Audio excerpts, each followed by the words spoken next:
In this episode, U Lethbridge Deputy Provost, Dr. Rebecca Schiff, explores ending homelessness. The rate of homelessness has exploded across Canada, doubling in recent years. Dr. Schiff has an important message. Hope is not cancelled.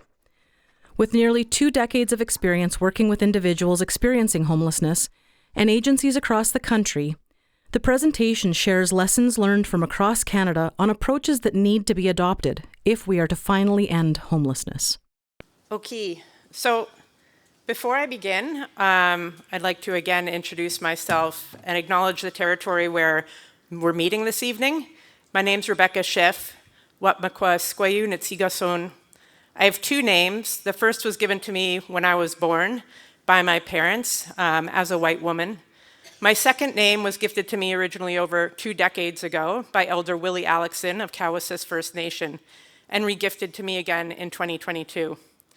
I have learned from elders how important it is to respect the gift of my names by introducing myself to territory in this way, as I do this evening. I want to acknowledge that we're gathered here this evening on traditional territory of the Blackfoot Confederacy. I am deeply humbled to be here as an uninvited guest in this territory and hope that I do my work this evening in a way that's respectful of the Confederacy and the Siksikatsitapi peoples. So I'm here this evening to talk about how to end homelessness and what I've learned from my work across the country that can help us figure out how to end this crisis. And I think it's important to start with some information about homelessness in Canada and why I call this a crisis. On a regular basis, about every 2 years since 2016, the Government of Canada, in partnership with the Canadian Alliance to End Homelessness, has conducted a national coordinated point-in-time count, or in other words, a count of the number of people experiencing homelessness in Canada. This means that over a 24-hour period, usually overnight, so from 6 p.m. one night to 6 p.m. the next evening, across the country, communities are assessing the number of people who are sleeping in shelters or on the streets. In 2016, there were just 31 communities across all of Canada that participated, and they identified 3,500 people sleeping in shelters or outdoors during this 24-hour period. The next count in 2018 involved 61 communities, so almost double the number, and identified about 25,216 people sleeping in sheltered or unsheltered locations on a single night. Of the communities from the original 2016 count, there was a 14% increase in the number of people experiencing homelessness. Due to the pandemic, the following count was conducted over several 24-hour periods between 2020 and 2022 because communities it was difficult to coordinate every community to do their count together at the same time during the pandemic. So that count included 72 communities and identified 34,720 folks sleeping in shelters or unsheltered locations, so on the streets or in cars or otherwise. And that was a 20% increase in homelessness since 2018. In Lethbridge, the number of people experiencing homelessness in the count went from 223 in 2018 to 454 in 2022, so more than doubling. I want to pause for a minute on the previous number, that 35,000 Canadians every night were sleeping in shelters or outdoors. Additionally, this does not include every community in Canada, and many people don't participate in counts, even if there's a count happening in their community. So the true number across the country is much higher. This is only a 24-hour count. Many researchers have used other ways of counting and have used homelessness data to estimate that the total number of Canadians who experience homelessness at least once in a year. Estimates indicate that at least 235,000 Canadians experience homelessness at least once every year. This is based on aging data, however, and I expect the number is closer to 500,000 Canadians per year at this point. But imagine that for a moment, over 235,000 Canadians, more than twice the population of the city of Lethbridge, sleeping in shelters at least once every year. Another point-in-time count is taking place next week across the country, and quite honestly, I'm deeply concerned about the results that we will see. I know from my own research with individual communities, using the Homeless Individuals and Families Information System. It's a federal homelessness database called HIFIS, that we've seen a doubling or more of the number of people experiencing homelessness since 2022. This is why I feel it is accurate and appropriate to say that we have a crisis. We have a crisis that has deep and broad impact on our society. It affects not only those experiencing homelessness, but all of us. Most of us are impacted by this crisis in some way, and we need urgent solutions to address this. I've lived in many different places in Canada over the past 2 decades, across many different treaty territories, traditional and unceded territories of First Nations and Inuit communities and Métis homeland, from central and southern Alberta to Saskatchewan, to Happy Valley Goose Bay, Labrador, to rural northwestern Ontario and northern BC, and now back again in southern Alberta. Over this time, I've become dedicated to ensuring that the voices of folks experiencing homelessness are front and center.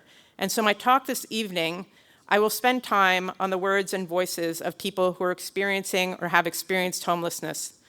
In doing so, I feel it is necessary that I let you know that some of what I will discuss today include stories from survivors which describe traumatic, violent, and potentially triggering experiences in words.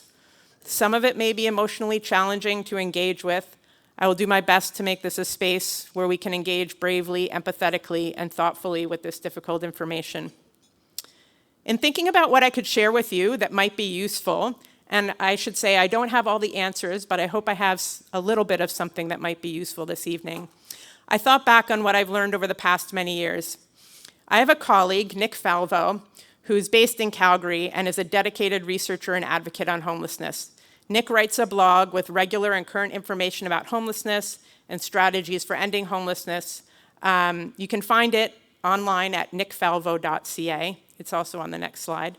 He often frames his blogs as, quote unquote, the top 10 things you should know about, and something related to homelessness. So I decided to take a page out of Nick's book and talk about what I think are the top 10 things you should know about ending homelessness in Canada. I hope these 10 things will become clear in the stories that I share with you. One of the learnings I've already alluded to and will make no secret of is that the voices of those with lived experience, the voices of those who are most affected, must be at the forefront of planning to end homelessness, from defining what the challenge is to designing the solutions. So what I hope to do with the rest of my time with you this evening is to tell you a few stories that amplify the voices of those with lived experience and which, with any luck, can clarify and guide our collective work to move towards a safe and healthier society. Before I move on, I also want to acknowledge the many supporters and some of the key partners who are involved in the work that I'll be talking about this evening.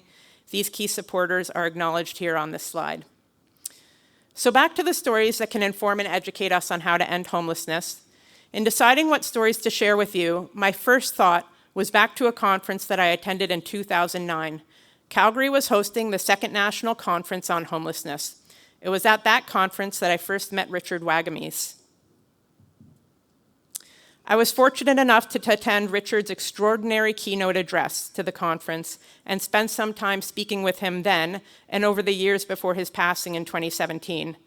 For those who might not be familiar with Richard's work, Richard Wagamis was an Ojibwe author who wrote about issues related to Indigenous histories, identity, Anishinaabe culture, and truth and reconciliation.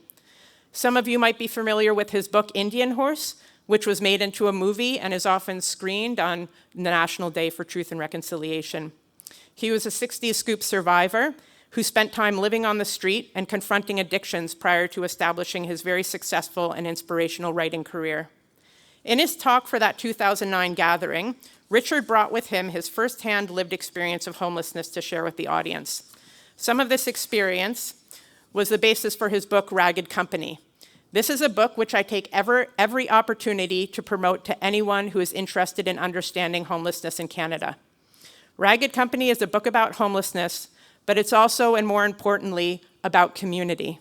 It's about taking care of each other. It's about trauma and safety and spaces where we feel safe and unsafe. So in Richard's talk, he shared with the audience some of his lived experience. He also shared two messages which are as relevant as ever. One, people with lived experience should be front and center in efforts to end homelessness. And 2, we should not be making plans to end homelessness in 3 or 5 or 10 years. We should end homelessness today, right now. If anything, we have plenty of evidence that when put to the test, we can find a home for everyone. We did that during COVID. We just need the commitment, funding, resources, and more importantly, open collaboration to make it happen. Around the time of that talk in Calgary, Richard published some other writings on homelessness. I want to share with you an excerpt from one of those writings. This is from a piece that Richard published in the Yukon News on February 25th, 2009. He said, "In the winter of 1974, I lived for some 30 days in a nativity scene outside a church.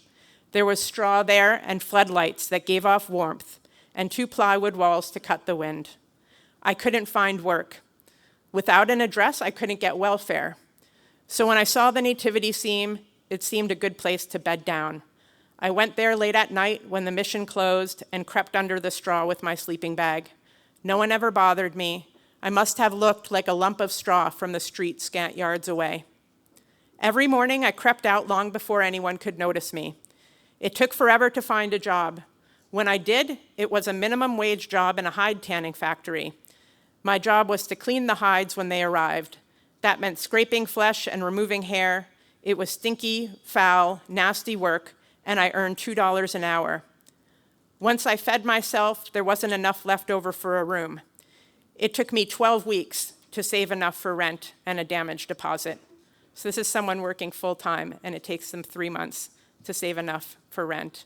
And I think that time frame is even longer in today's market. And then later, Richard wrote, "Similarly with the homeless, it sometimes seems to me that folks are so concentrated on the issue that they forget the people caught up in that issue. Homeless people need to have a voice in any developments that affect them. It's not enough to have an academic survey of all things and call it adequate. When I slept in that nativity scene, I didn't need a professorial voice speaking for me. I needed someone to hear me. Maybe in the end, that's part of the answer. Employ homeless people to find strategies to solving homelessness." So since that time when Richard wrote this piece, there's been quite a shift towards including those with lived experience of homelessness in committees, conferences, and planning to end homelessness. On this particular issue, I was encouraged by a recent national study that I co-led that was focused on traumatic stress of frontline workers in the homeless sector. In this study, we surveyed frontline workers in Calgary, Edmonton, Thunder Bay, Toronto, Moncton, and St. John, New Brunswick. What we found was that in most of these cities, in addition to the incredibly high rates of PTSD among frontline workers, more than 30% of frontline staff at homelessness services had also experienced homelessness at some point. While it's encouraging to know that folks with lived experience are doing the critical outreach and support services, we must do more. We need more people with lived experience at planning tables, not just contributing to program and planning design, but in managerial and leadership roles. We also need to make sure that diversity is represented, including people of diverse ethnicities, gender identity, age, and so on. The piece about ethnicity is particularly important. I will take the example of Thunder Bay from that national study on frontline workers. In Thunder Bay, in recent point-in-time counts, anywhere from 60 to 80% of people experiencing homelessness identify as First Nations, Inuit, or Métis. 60 to 80%. Yet only 18% of frontline workers in Thunder Bay identify as Indigenous. 18% is actually a much higher percentage of Indigenous workers on the front line than in other cities in the study. But on the other hand, it means that in Thunder Bay, Indigenous folks are underrepresented in homelessness services. This must change for several reasons. First of all, we know that Indigenous experiences of homelessness are different from others' experiences, and so First Nations, Inuit, and Métis peoples are best positioned to support those experiencing homelessness. Jesse Thistle wrote about this in his 2017 definition of Indigenous homelessness. In that document, Thistle begins with a stark criticism of traditional definitions of homelessness. He says, "Unlike the common colonialist definition of homelessness, Indigenous homelessness is not defined as lacking a structure of habitation. Rather, it is more fully described and understood through a composite lens of Indigenous worldviews. These include individuals, families, and communities isolated from their relationships to land, water, place, family, kin, each other, animals, cultures, languages, and identities. Importantly, Indigenous people experiencing these kinds of homelessness cannot culturally, spiritually, emotionally, or physically reconnect with their indigeneity or lost relationships. Thistle goes on to talk about 12 dimensions of Indigenous homelessness as defined by Indigenous peoples across Canada, and which reflect on Indigenous homelessness as being about much more than simple rooflessness. You can find out more about these definitions of homelessness in Thistle's definition of Indigenous homelessness, which is available online at the Homeless Hub, homelesshub.ca. All of these dimensions draw on uniquely Indigenous experiences and the ways in which homelessness is intertwined with worldviews, various historical iterations of colonialism, such as land displacement in residential schools, as well as contemporary iterations of colonialism, such as child welfare systems, displacement due to climate change, cultural safety or lack thereof, social exclusion, and racism. For all of the many dimensions of Thistle's definition, as well as for the fact that Indigenous peoples are vastly overrepresented among the population experiencing homelessness, it is critical that Indigenous peoples are supported on the front line providing culturally safe care, and that Indigenous voices are leading homelessness planning and policy processes. There is also a need for allies and people not only trained but proficient in cultural safety and working as allies together. I want to turn now to a very early project that I worked on in partnership with the Regina YWCA and the Regina Drug Treatment Court. Drug Treatment Courts, or DTCs, offer an alternative to incarceration for those with drug-related offenses. So instead of going to jail, you can go to what's called the Drug Treatment Court and live in the community. According to the Government of Canada, DTCs, quote unquote, promote and strengthen the use of alternatives to incarceration with a particular focus on vulnerable populations, and support offenders in addressing their cycle of addiction and criminal behavior as a means of reducing criminal recidivism. In my experience, I've seen that DTCs can be an important and successful approach for many individuals. However, for others, there are many pitfalls and gaps in the DTC approach. A key piece of the federal guidelines is for participants to demonstrate, quote unquote, social stability. This can be challenging, if not impossible, because most of the people who are eligible for drug treatment courts are already living in precarious situations. Many are already struggling with social instability related to poverty, homelessness, trauma, and abuse.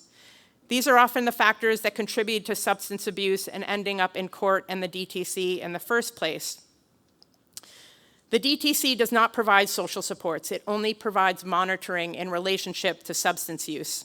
So expecting someone who enters a DTC who is homeless already or living in a violent relationship or is working through past trauma or is otherwise living in a precarious situation to be able to magically and independently achieve social stability and at the same time eliminate substance use is a daunting proposal. We know from decades of research that living in precarious situations is not conducive to efforts to reduce substance use. Folks generally need stable housing, food security, relationships with families and friends, cultural supports, and have all of their fundamental needs addressed before they can successfully confront addictions and reduce or eliminate substance use. You may be familiar with Maslow's hierarchy of needs, and this framework is very relevant to substance use recovery, mental illness, and other precarious situations, including homelessness. So in Regina, the frontline workers and executive director at the YWCA could see this and had become increasingly concerned about the ways in which precarity reduced the chances of success for women in the Regina DTC. So women just weren't successful in the program because they were homeless or in insecure housing situations. So the YWCA often provided emergency shelter to women in the DTC, and they knew that this was a serious issue. So they wished to develop a program to address this need, and I became involved as a researcher to support development of that program. And the first priority that we settled on was to hear from women themselves who were in the DTC program about what their housing and support needs were so that we could better tailor programs and supports towards their success.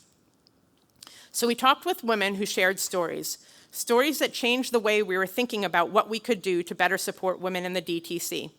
One woman had to move from her First Nation to Regina to attend the DTC because the 90-minute drive every day was too long and too expensive. There wasn't any support for her to find housing, and so here is her story of moving to Regina to attend the DTC so that she didn't get incarcerated. She said, well, at first it was living with people, and then from there it was, I had to move into just anything, just to get where I'm living right now.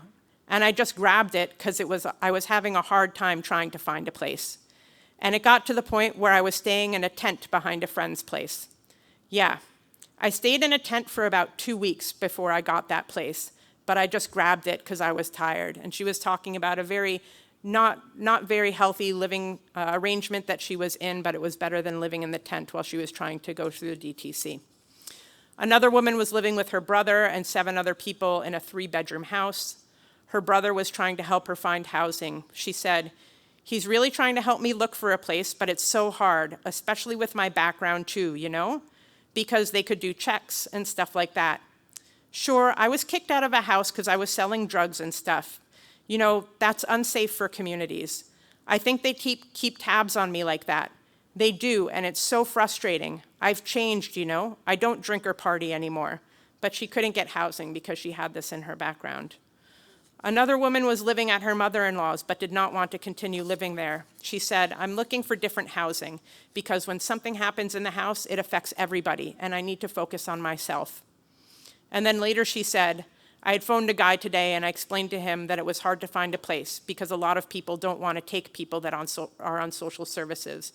So those background checks again screen out people who are on social services. Of all the women at the Regina DTC, there was a lot of variation in each woman's living situation, although all were precariously housed. There were quite a few commonalities in what women needed, such as housing that had a space for family, to have children come live at home, being close to transportation, and one of the most common was to be living in a safe space or a safe neighborhood. I've heard this time and time again from people involved with the criminal justice system and who are working on substance use challenges, that being in a safe neighborhood, away from others involved with criminal activity, and away from other substance users is fundamental to their success, stability, and safety. Yet we continue to lack those safe spaces for housing for these individuals and to expect them to live in communities that will not be conducive to their goals. But being away from unsafe spaces is not always an option, especially in the North and especially in small communities and rural communities. This was something that became a constant theme with the individuals I worked with in Happy Valley Goose Bay, Labrador. During my time in Labrador, I worked closely with the Mokami Status of Women Council, or MSWC, as we called it, as a researcher and as co-chair of their board of directors. The MSWC provided a women's center, and during my time in Labrador, there was a major new housing program that was opened. There was a new building constructed with a new women's center, a social enterprise thrift store, and a set of 8 apartments intended for women with so-called complex needs, or who needed second stage housing, so longer-term housing after staying in the shelter. At that time, the only shelter available exclusively for women in all of central and eastern Labrador was an emergency domestic violence shelter that had a very short stay. So there was a need for women who needed a longer time in shelter. So there was also nothing for women who weren't affected by domestic violence in Labrador. One of the starkest challenges facing women in a small town is the lack of privacy. Even in a town the size of Happy Valley Goose Bay, which is about 10,000 residents, it is virtually impossible to find a place to live where an abusive partner or family member would not be able to locate you. This is even more unachievable in the very small towns throughout Labrador, towns of 80 to 500 people, and towns that Happy Valley Goose Bay serves, and many women were not able to return to their home communities for these reasons. At the new transitional housing that MSWC had built, it was not uncommon for people to hang out on the street just outside of the building there, including abusive partners and others, because anonymity of location was virtually impossible. Despite these challenges, this new housing program was an important and valuable addition to housing and support services and offered women an important transitional step in their journey. Sometimes it offered a space away from their home community and abusive situations where they could heal and decide on their next steps. Sometimes it offered a space away from the rough sleeping to begin a different path. Sometimes it offered a space to reconnect with children. Most importantly, it offered a safe space with individualized supports and services tailored to make the most successful possible path for each individual woman. Another lesson from Labrador that I wanted to share with you has to do with assumptions. I found over the years that myself and my colleagues and many working in the homelessness sector work with many unacknowledged assumptions, one of the starkest of which is about what people actually want and need. We assume that anyone or most anyone who is sleeping outdoors wants a roof, wants a house or an apartment as soon as possible, but this is not always the case. This lesson ties into Thistle's definition of Indigenous homelessness and to my colleague Dr. Julia Christensen's writing about spiritual homelessness. Here's the voice of another individual who was involved with our research in Happy Valley Goose Bay. This woman shared with us the background to her first experience of homelessness. She said it was overcrowded with 14 children, brothers and sisters, mother and father. We also pretty well had a dog or cat. My father was sporadically violent with my mother, but also with pretty well all of my siblings and I. This included verbal abuse and violent beating for all. As a result, as soon as I was old enough to go fishing and hunting or just camping, that was how I spent most all weekends and every other possible time. In addition to these experiences, I met folks in Labrador who had been born outside in a traditional lifestyle, who were forced indoors into hospitals or homes and settlements, and who preferred a good tent and a wood stove in the bush in their traditional territory over an apartment in town. Ultimately, we can't assume where folks feel safe, and even if they are looking for a roof, we can't assume that it will be an easy transition. There can be an enormous amount of trauma in transitioning to housing. We need to listen and learn what we can do to make sure that people can be healthy and feel safe and move beyond our assumptions about what it means to feel at home and what it means to have a healthy home.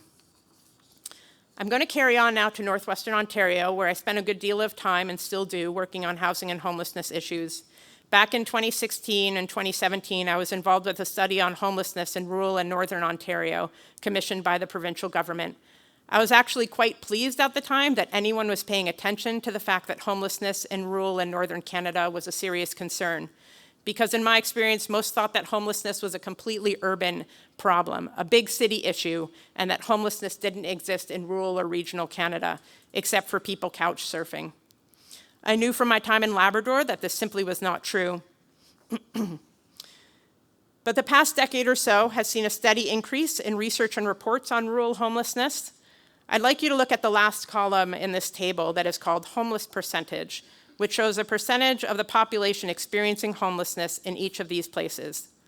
Please look at places like Fort Macleod, Yellowknife, Drumheller, and compare them to Calgary, Toronto, and Vancouver figures.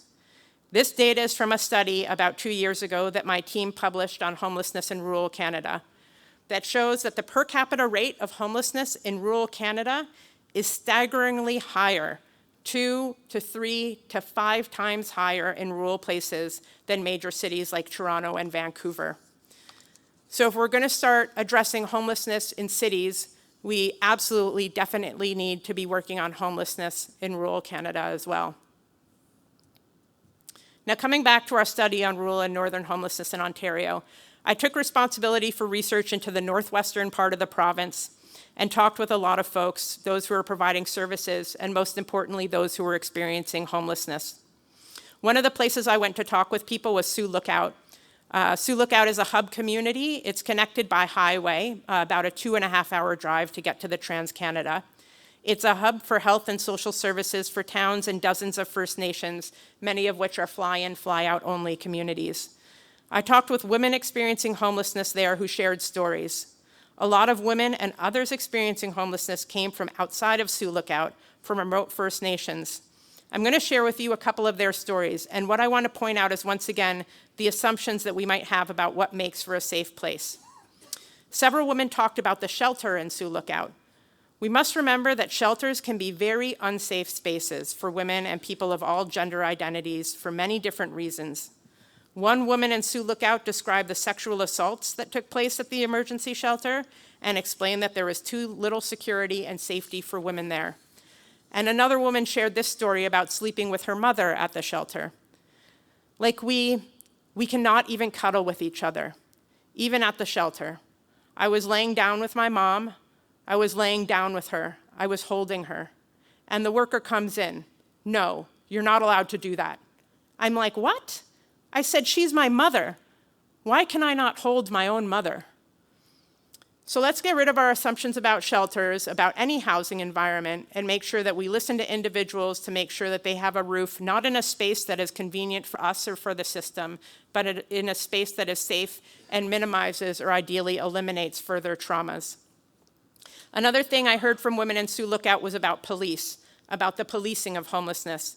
I wrote about this with my colleague, Dr. Carol Kalpe, for a chapter in a book called Red Dresses on Bare Trees, Stories and Reflections on Missing and Murdered Indigenous Women and Girls. Here is some of what women shared with us about the policing of homelessness and the way that it impacted sense of safety and reinforced trauma. One woman said, "You see, as of last year, I've noticed every single building, no loitering, and there's cops everywhere, telling me to move, telling you that you can't hang out here, can't go there, can't go there. You know, they're even using quads now, going in the bush. You know, like, where the heck are we supposed to go? They're telling us to get off the street, so we go in the bush where we're not bothering anybody. We're not doing anything wrong. So, and then they come in on their quads and they tell us to get out of the bush. Where the heck are we supposed to go now? Like, literally." So this is not an uncommon experience, and it's not isolated to Sioux Lookout. And what I think it tells us is that we need to think not just about homelessness services themselves, so shelters and outreach services, but about development and education across a whole range of services, from policing to healthcare and so on, and that we continue to work on redeveloping all of these interrelated health and social care systems. The final place I'm going to visit this evening is Thunder Bay. In 2019, we finished a study in partnership with the Elizabeth Fry Society of Northwestern Ontario. What E. Fry and my team wanted to know was how we could convince funders of the need for housing to support women involved with the criminal justice system.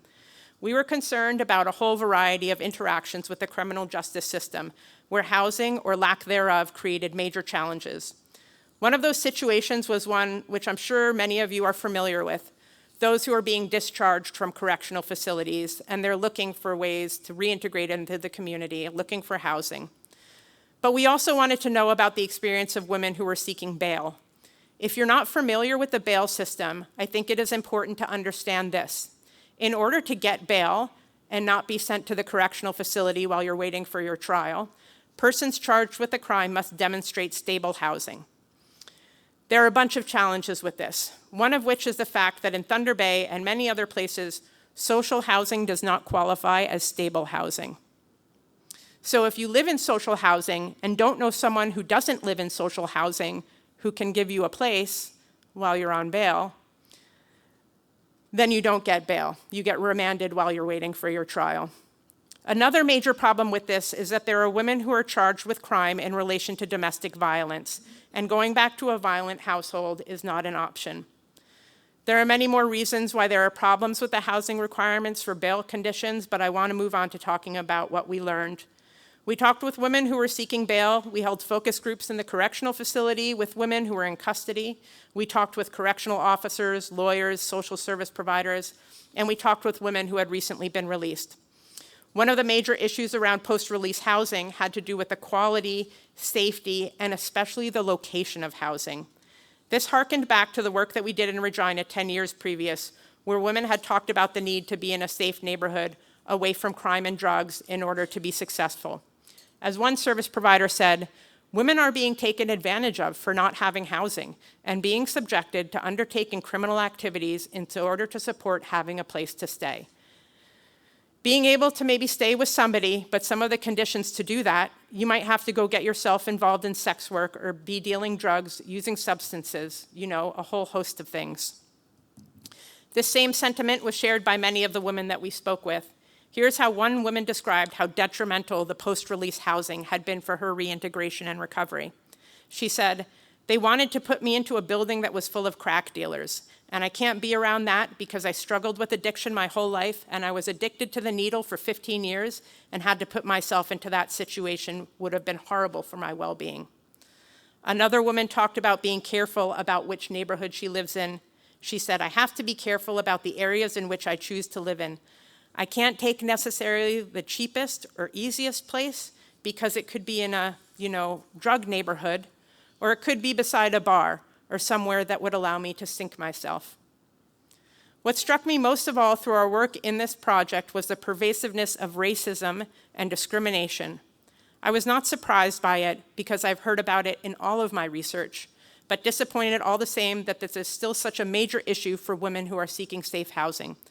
One woman said to us, "Never had problems at my previous rental, and I had the maintenance man write me a reference letter. It was out of this world, no problem thinking I'll get a place just like that. And I was working full-time, I got paid weekly, I showed them my statements and everything. I didn't get a place. And then finally, one guy just told me, 'I'm just being honest with you. You're Native, It doesn't matter.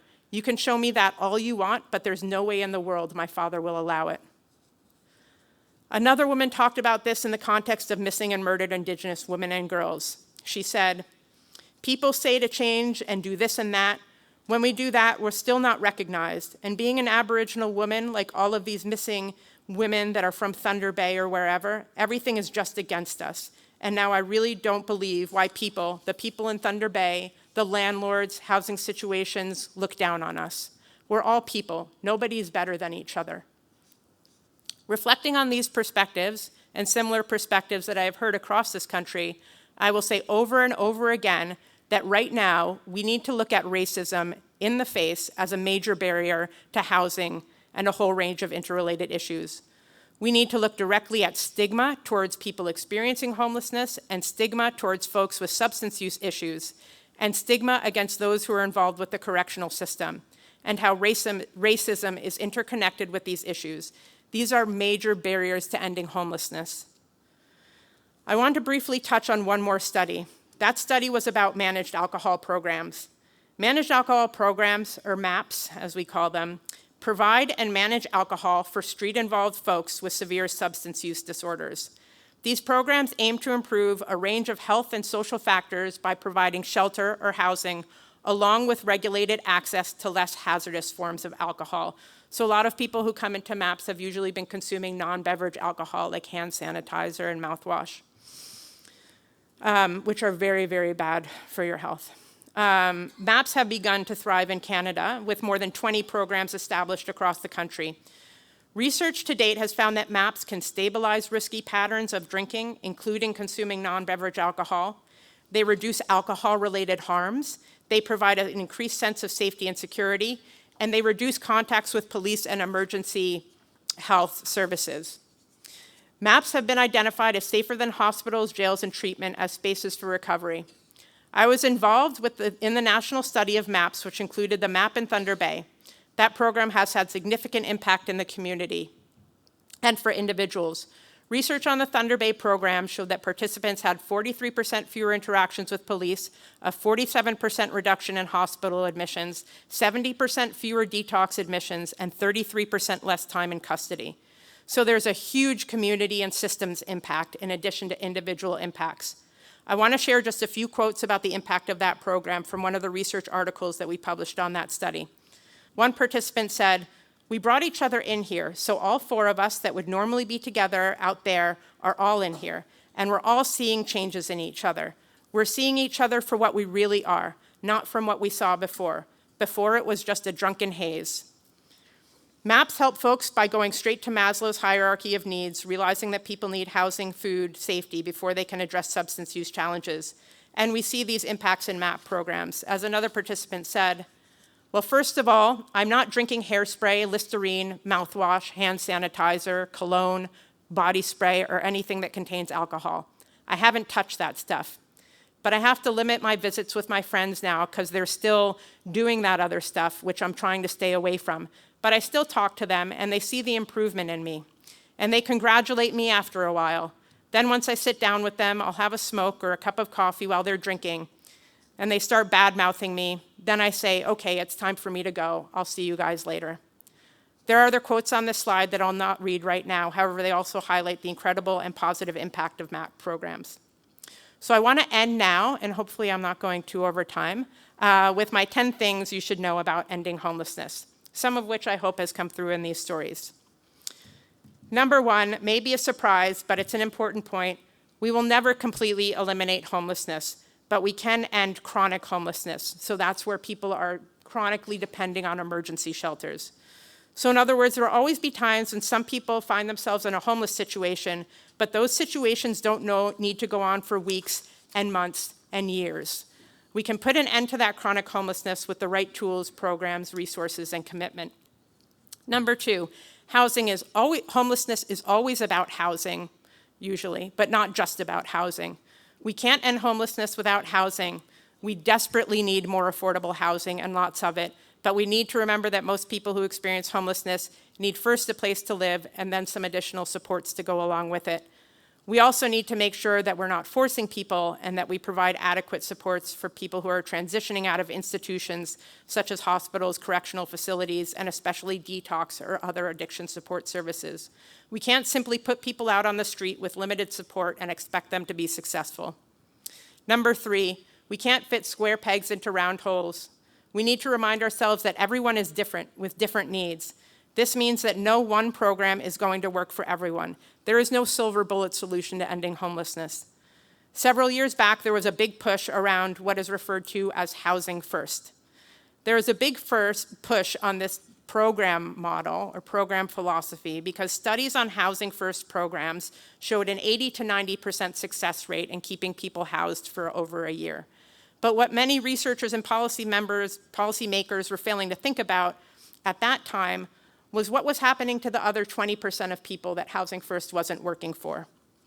So the lesson here is we need a lot of different kinds of programs, especially including harm reduction programs like MAPS, and a highly flexible system that can adapt to the diversity of people and their needs. Similarly, we need to embrace diversity, number 4. This can be thought of in several ways, one of which is that we need to remember that diverse neighborhoods are vibrant neighborhoods. And we need to put an end to NIMBYism that has created so many roadblocks for good and important homelessness programs. Number 5, no more stigma and discrimination around homelessness, no more racism. This is a huge barrier. Number 6, frontline workers need adequate training and support. We need to make sure that frontline workers are supported in a highly traumatic profession and are paid a decent living wage. Number 7, patience is a virtue. Sometimes it takes more than one try. We need to be patient with ourselves and patient with the people that we work with. Number 8, rural matters. We need an equitable system that understands values and provides adequate funding and resources for rural and remote communities to work on homelessness. Number 9, this is really important. Collaboration works. We need to work together if we want to end this crisis, and it takes work. It is not simple or easy to bring together numerous partners from different sectors, different backgrounds, often with very, very different perspectives, and find agreement on common principles and shared approaches to ending homelessness. But we do need to stay committed to working together on solutions. Number 10, we can stop homelessness before it starts. Several Canadian studies have found that a high percentage of adults experiencing homelessness had their first homeless experience as a youth, and that there is a direct connection between youth homelessness and homelessness later in life. Ending youth homelessness is key to ending chronic homelessness overall. Finally, if we can move beyond this immediate crisis that we're in right now, I'm confident that we can implement systems where we can identify folks who are at risk of homelessness before they lose their housing and ensure that they remain stably and safely housed. I hope that I've shared at least a few useful bits of information for you and that some of this can help in our collective work to build a just and inclusive society where everyone has a healthy home. Before I conclude, I want to make an unashamed plug for my latest book, which just came out last week, and Michelle mentioned in her introduction. We collected research from across the world to share learning about the impact of pandemics on homelessness, and you can access it online. It's there for free on the homelesshub.ca. Thank you very much for your time this evening, and I look forward to your questions and further conversation.